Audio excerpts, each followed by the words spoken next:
queria começar contando uma história para vocês. Em Alagoas, no Baixo São Francisco, está localizada uma tribo que se chama Cariri-Chocó. Os Cariri-Chocó são o resultado da fusão de diversas outras tribos menores que resistiram a séculos e séculos de ocupação em seus territórios. Atualmente, eles contam com cerca de 2.500 índios que tentam resistir e manter suas tradições vivas. A liderança dos Cariri-Chocó é composta de 3 pontos principais: o cacique, o grande líder, o pajé, a liderança espiritual, e um conselho composto de índios mais velhos que ajudam esses outros 2 a tomar as decisões mais importantes da tribo. Em dias normais, como nessa imagem, eles vivem em grande fartura, eles caçam, pescam e vivem em equilíbrio com a natureza. Porém, alguns elementos externos acontecem e fazem com que esse alimento acabe, ou reduza muito. Nesses momentos de crise específica é que eles se mostram mais guerreiros. Eles se juntam em torno de uma fogueira e selecionam os índios mais habilidosos para saírem com uma missão de retornar esse equilíbrio que eles tinham. Esses índios são selecionados e saem em busca do alimento que a tribo não tem, em jornadas que podem durar semanas. Nessas jornadas, eles usam as habilidades que eles conquistaram ao longo de anos para servir a tribo. Quando eles retornam com esses alimentos, eles não ganham nenhum tipo de prêmio especial, nenhuma estátua, nenhuma medalha. O que eles ganham em troca do serviço que eles deram é o propósito. Eles, de fato, sabem que ajudaram a tribo a restaurar o equilíbrio. Isso não está presente somente nessa tribo, né? Contribuir é algo essencial em várias culturas, em várias religiões que estão à nossa volta. O budismo, né, onde os praticantes buscam alcançar a iluminação, onde os praticantes buscam terminar o sofrimento, tem uma figura central, o Dalai Lama. O Dalai Lama é conhecido pelos orientais como oceano de sabedoria. E para ele, a raiz da felicidade é o altruísmo, que é o desejo de estar a serviço do próximo. Não só para Dalai Lama, né? Outras figuras. Madre Teresa é um outro exemplo. Para ela, amor é serviço. E serviço, de fato, é o caminho para alcançar a paz. Outras figuras continuam com essa mesma linha de raciocínio. Gandhi, por exemplo, um grande pacifista, né? Ele diz que uma grande forma, talvez a melhor forma de se encontrar como ser humano é servir ao próximo. Isso faz bem para a gente também, servir, contribuir. Jesus Cristo, né, que dispensa muitas apresentações, cujos ensinamentos são seguidos por milhões de pessoas até hoje em dia, ele veio à Terra enviado por Deus para servir a sociedade. Ele não veio para ser servido, ele veio para contribuir e deixou essa missão para todos nós até hoje. Mas, novamente, né, não é só na religião também. A ciência tem descoberto coisas que têm feito com que a gente entenda um pouco as motivações do servir, do contribuir com o próximo. O nosso cérebro é composto de aproximadamente 80 bilhões de neurônios.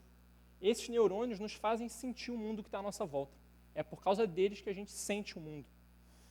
Só que cientistas italianos, recentemente, descobriram um grupo especial de neurônios.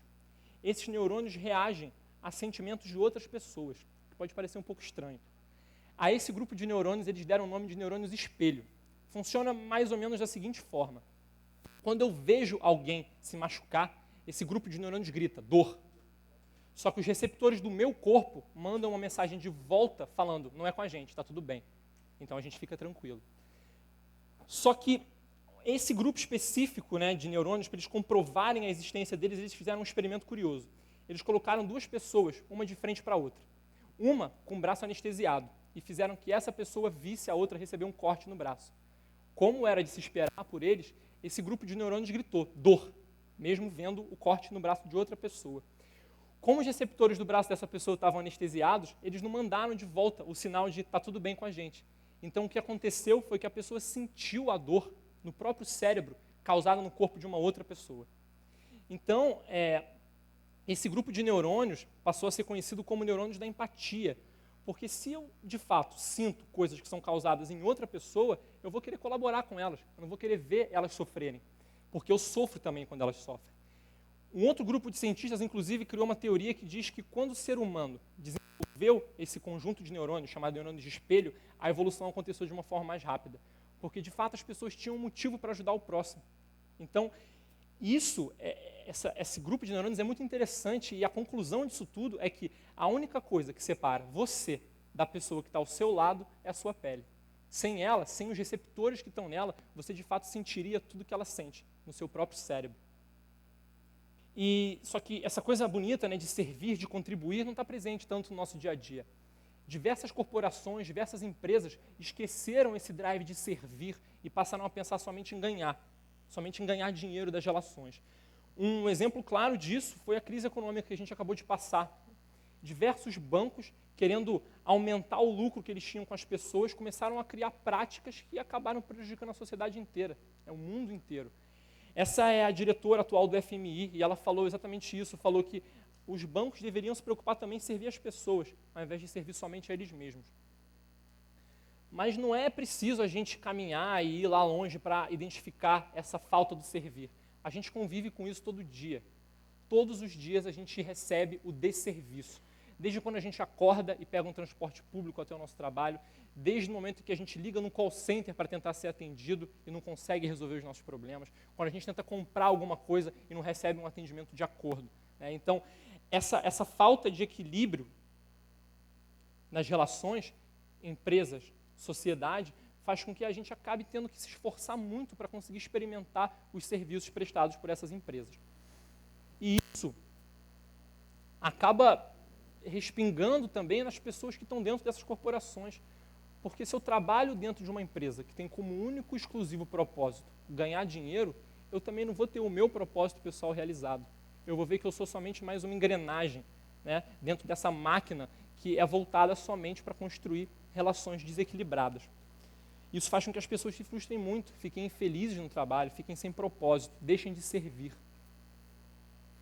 O meu trabalho, o meu propósito é combater isso. O nome do que eu faço é design de serviços. Design de serviços é sobre construir novos serviços mais equilibrados e melhorar serviços já existentes. O primeiro ponto que tem que ser levado em consideração nesse cenário é entender a jornada de uso de um serviço. Se o usuário, por exemplo, se eu for, por exemplo, projetar um serviço para uma cafeteria, o serviço não está no tomar café somente. O serviço começa quando a pessoa pensa em café. A partir daí, a minha empresa, eu começo a influenciar essa pessoa, a jornada dela. E o que ela faz a partir daí, eu posso ajudar. Então, desde o caminho que ela faz, as interações que ela tem, como que ela sai, aonde que eu coloco propaganda da minha empresa, tudo isso faz parte da jornada de uso. E sempre colocando o usuário em primeiro lugar, sempre colocando ele na frente. Não adianta também só pensar no usuário e no serviço que vai estar sendo prestado. Eu tenho que pensar no ecossistema que está ao redor desse serviço. Porque uma cafeteria, voltando ao exemplo anterior, não funciona sozinha. Uma cafeteria está num bairro, acontecem interações, tem o trânsito. Como é que o café vai chegar até lá?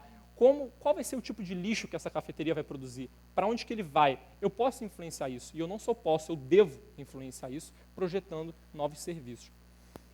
O nome design de serviços tem a palavra design, porque é muito baseado na abordagem do design para projetar. E quando eu falo design, não é estética. Design são esses três pilares: empatia, colaboração e experimentação. Empatia é o primeiro, é o mais óbvio. Se eu vou projetar alguma coisa para alguém, eu tenho que entender essa pessoa, eu tenho que observar ela, eu tenho que conversar com ela, analisar ela experimentando outros serviços, para a partir daí entender os drives que essa pessoa tem de utilização e conseguir projetar alguma coisa que esteja alinhado com ela. O segundo ponto, que é muito importante, é colaboração. Se eu estou criando um serviço que vai tocar várias pessoas, que várias pessoas vão utilizar, não adianta eu criar esse serviço do meu escritório com ar-condicionado, pensando somente em mim mesmo. Eu tenho que entender essas pessoas. E como que eu entendo elas? Eu trago elas para dentro do projeto. Eu faço com que elas projetem junto comigo. Tanto colaboradores das empresas que vão prestar os serviços, quanto as pessoas que vão receber esses serviços, passam a, de fato, projetar junto comigo, junto com o design de serviços nessa abordagem. Um terceiro ponto, que é muito importante, é a experimentação. Errar é natural, errar faz parte. Eu não posso fechar os olhos para isso e esperar errar quando o meu serviço chegar lá na ponta do iceberg, que é o consumidor. Eu tenho que tentar antecipar isso. E para antecipar isso, o que eu faço é criar cenários de teste controlados.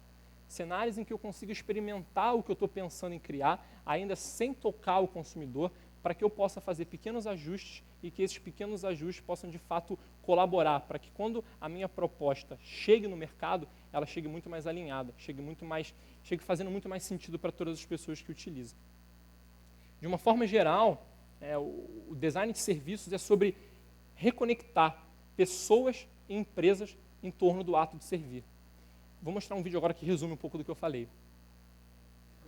Nós acreditamos em um novo mundo. Um mundo no qual as pessoas procuram ter o que amam, não tudo o que precisam.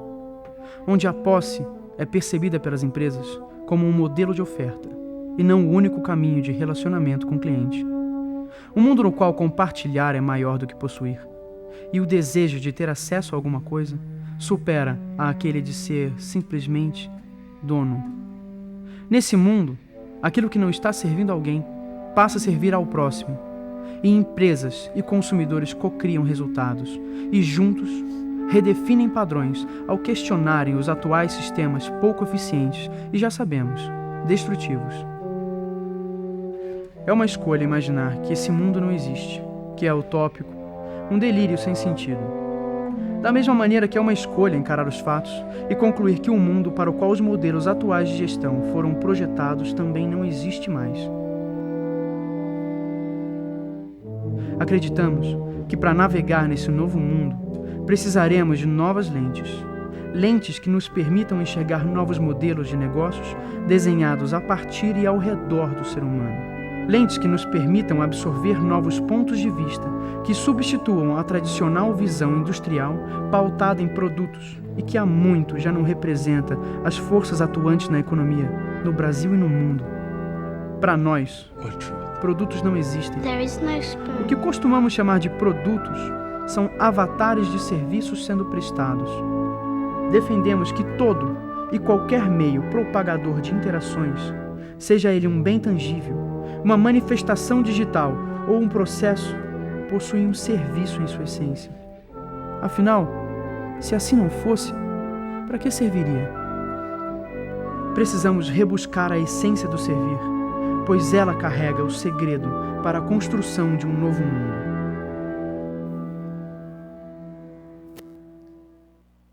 Sirvam a algum propósito. Era essa a minha mensagem. Obrigado.